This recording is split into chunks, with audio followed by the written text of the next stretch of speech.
Hi hello నమస్తే welcome to our channel. ఈ రోజు ఒక ఫిల్మీ అప్డేట్తో మీ ముందుకు వచ్చాను. ఈ రోజు నాతో పాటు ఫిల్మీ అనలిస్ట్ డాక్టర్ దుర్గా వడ్లమాని గారు ఉన్నారు. మేడంతో మాట్లాడదాం. నమస్తే మేడం. నమస్తే అండి madam, mega power star Ram Charan ఇటీవల అల్లు శిరీష్ పెళ్లి సందర్భంగా ఒక పార్టీకి వెళ్ళారు. ఆ పార్టీలో ఆయన స్వామిమాల ధరించినట్లుగా తెలుస్తుంది. ఆ ఫోటోలు కూడా సోషల్ మీడియాలో వైరల్ కావడంతో ఆయన మీద నెగిటివ్ స్ప్రెడ్ చేస్తున్నారు అంటూ దానికి అల్లు శిరీష్ ఘాటుగా స్పందించారంటూ కూడా వార్తలు వస్తున్నాయి. దీన్ని ఎలా చూడాలి అంటారు? ముందు మనం చేయాల్సిన పని ఏంటంటేనండి, ప్రతి దాంట్లోంచి ఒక నెగిటివ్ కోణం తీయటం కాదు, అది తప్పు. ఇప్పుడు మనం హిందూ భక్తులమైనా మాల వేసుకున్నా ఉద్యోగాలకు వెళ్తున్నాగా, ఎవరన్నా మానేస్తున్నాడా? మీరు మాల వేసుకున్న 40 రోజులు మీకు జీతం ఇస్తామని ఎవరన్నా ఫ్రీగా చెప్తాడా? అంటే దానికి దీనికి సంబంధం ఏంటని మీరు అడగచ్చు. నేను అనేది మన ఆహార్యం వేరు, మన నమ్మకం వేరు. కొన్నిసార్లు మనం కొన్ని పనులు చేస్తాం, తప్పులేదు. ఇప్పుడు అక్కడ పార్టీ ఇస్తున్నారు, పార్టీకి అతను వెళ్ళారు. అతను తాగితే తప్పు అంతే తప్ప తాగలేదుగా. ఎందుకు అసలు మనం హిందుత్వం పేరుతోటి ఎందుకు ఇట్లాంటి వ్యాఖ్యానాలు చేస్తున్నాము? మనకి పూర్తిగా అసలు ఏం తెలుసని, మతం గురించి తెలియదు, మన పురాణాల గురించి తెలియదు కదా. మనకు సంబంధించిన ఏ అంశాలు మనందరికీ పూర్తిగా తెలుసా? కమెంట్ చేయడం మాత్రం పూర్తిగా తెలుసు. ఏదొక్కటి బాగవచ్చు, అది తప్పు కదా.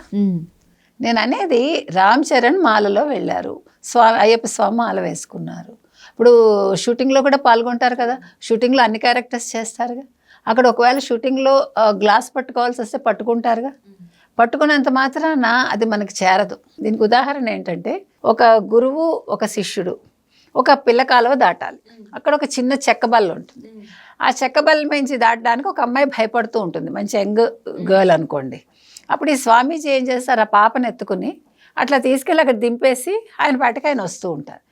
ఈ పిల్లాడు శిష్యుడు ఇలా తెల్లబోతాడనమాట. ఇదేంటి స్వామి, మీరు అమ్మాయిని ముట్టుకున్నారేంటి? తప్పు కదా, మీరు సర్వసంగ పరిత్యాగి కదా అంటే ఆశ్రమానికి వచ్చే వరకు మాట్లాడుతూనే ఉంటే అప్పుడు గురువు ఒకటే చెప్తాడు, నేను అమ్మాయిని అక్కడే దింపేశా, అక్కడితో అది అయిపోయింది, నాకు అది అంటలేదు, కానీ నువ్వు దాన్ని ఇంకా ఆశ్రమం వరకు మోసుకొచ్చావు అంటాడు. మీకు అర్థమైందా?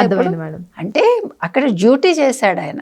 అక్కడ ఆయన సన్యాసిగా ఆలోచించలేదు, ఒక మనిషిగా ఆలోచించి అమ్మాయి ఇబ్బంది పడుతోందని దింపాడు అంతవరకే. ఆ ఆలోచన అక్కడితో వదిలేశాడు ఆయన. అందుకే ఆయన సర్వసంగ పరిత్యాగి అయ్యాడు. అది నేను అనేది. అంటే మనం ఏది కూడా అటాచ్డ్ టు డిటాచ్డ్ అంటాం కదా, అది మనకు ఉండాలి. మీరు పూజ చేసేటప్పుడు కూడా మీరు కాన్సన్ట్రేషన్ చేస్తే మీరు అన్నీ మర్చిపోతారు కదా. Exactly ma'am. అంటే కాన్సన్ట్రేషన్ మీలో ఉండాలి. నేను పూజ చేస్తూ వాళ్ళని తిడుతూ వీళ్ళని తిడుతూ అది ముట్టుకోకు ఇది ముట్టుకోకు అది చేయకు ఇది చేయకు అని చెప్తూ ఉన్నాను అనుకోండి, ఇంకా పూజ ఎందుకు? చిత్తం విత్తం మీద హస్తం శివుడి మీద అన్నట్టుగా ఉంటుంది. కాబట్టి ఇక్కడ అల్లు శిరీష్ తను క్లారిటీ ఇచ్చాడు. అతను పార్టీ ప్రారంభం కాకముందే వచ్చారు, వచ్చి కాసేపు ఉండి వెళ్ళిపోయారు. ఆ ఫోటో షేర్ చేయటం వల్ల మీరు ఇన్ని కమెంట్స్ పెడుతున్నారు, ఇది తప్పు అని చెప్పాడు ఆయన. నేను కూడా తప్పనే అంట. Exactly ma'am. అంటే అక్కడ జరిగిన విషయాన్ని చూసి మాట్లాడాలి కానీ ఏది తెలియకుండా సోషల్ మీడియాలో ఇది ఒక ఫ్యాషన్. ఇప్పుడు సోషల్ మీడియా వచ్చాక జరుగుతున్నదే ఇది. Exactly ma'am. ఇది కూడా మనుషుల మీద నిందలు పడడానికి ఇది ఒక కారణం కూడా. అసలు మనం అంటే మనకు తెలియకుండా కొన్ని సందర్భాల ప్రాణాలు కూడా తీసేస్తాము. Exactly ma'am. అంటే ఈ పనికి మాలిన అయిపోతున్నారు సోషల్ మీడియాకి. Thank you madam. Thank you.